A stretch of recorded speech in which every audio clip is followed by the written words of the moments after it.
অবস্থাতেই যেন ইফটিজিং বিন্দু পরিমাণ না হয়। কিশোরগঞ্জ এটা একদম 0 টলারেন্স হতে হবে।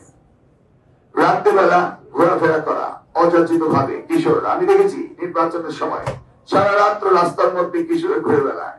কেন ঘুরে বেড়ায়? কেউ যদি প্রশ্ন করে উল্টা তারা মব অ্যাটাক করে। এখন রাস্তায় ঘুরতে হলে পুলিশ জিজ্ঞেস করে কেন ঘুরছে, কোথায় গিয়েছিল, কি জন্য গিয়েছিল।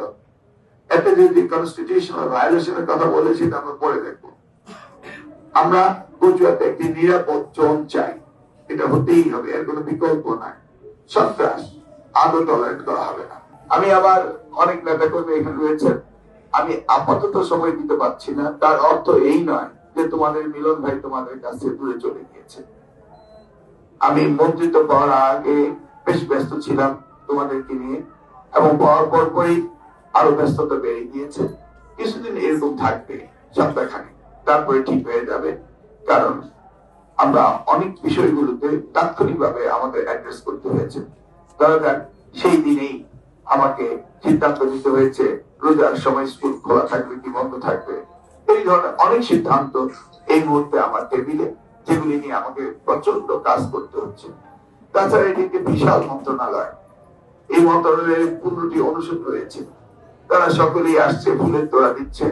এই জন্য আমরা অত্যন্ত ব্যস্ত। আমি কচুয়ার আমার প্রিয় আমার দলের নেতা কর্মী কচুয়াবাসীকে বলবো, আপনি একটু সময় নিয়ে দেখবেন সকলের সাথে আমার আগের মতো যোগাযোগ সম্পর্ক হবে। আগ বাড়িয়ে আসতে হবে না, আমি আগ বাড়িয়ে যাব। আমি আমার অফিসারদেরকে বলবো যে আমরা সবসময় আউট অফ দ্য বক্স কাজ করতে চেয়েছিলাম, আমি এটা চাই।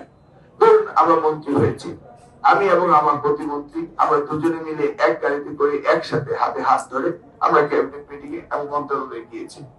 এগুলি হচ্ছে আমাদের ভিতরে সৌহার্দ্যপূর্ণ সম্পর্ক বিস্তৃত করা। কচুয়া আমাদের সময়ে একটি অনন্য উপজেলা ছিল, আমি সেই অবস্থানে রাখতে চাই এবং সেখানে দেখতে চাই। সেজন্যই প্রথম যে কথাটি আমি বলেছিলাম যে 12 তারিখ যদি আমার নির্বাচনে হওয়ার ঘোষণা আসে, তাহলে 12 তারিখ রাত 12:01 থেকে মাদককে পালাতে হবে। আমি জানি না এখনো পালিয়েছে কিনা, এটাকে পালাতেই হবে।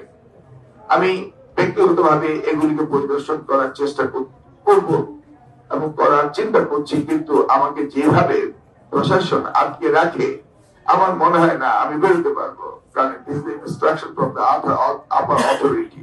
আবার আমি এসপি সাহেব, ডিসি সাহেব এবং আমার উপজেলার যারা নির্বাহী রয়েছেন তাদেরকে অনুরোধ করব এই বিষয়ে কোন রকম ছাড় দেওয়া যাবে না, যেই হোক না কেন।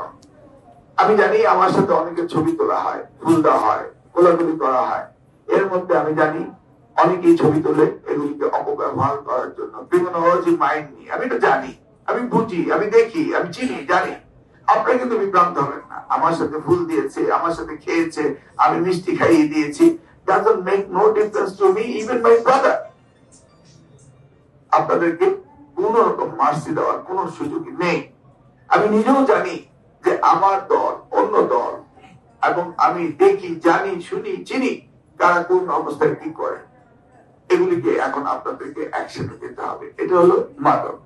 তারপরে আসুন আমার মেয়েরা, আপনার মেয়েরা, আপনার বোনেরা, আপনার মারা, আমার বোনেরা, তারা যেন নিরাপদ থাকে। কোন অবস্থাতেই যেন ইফটিজিং বিন্দু পরিমাণ না হয়। কিশোরগঞ্জ এটা একদম 0 টলারেন্স হতে হবে। রাত্রেবেলা ঘোরাফেরা করা অযাচিত ভাবে কিশোর, আমি দেখেছি নির্বাচনের সময় সারা রাত্র রাস্তার মধ্যে কিশোরে ঘুরে বেড়ায়। কেন ঘুরে বেড়ায়? কেউ যদি প্রশ্ন করে উল্টা তারা মব অ্যাটাক করে।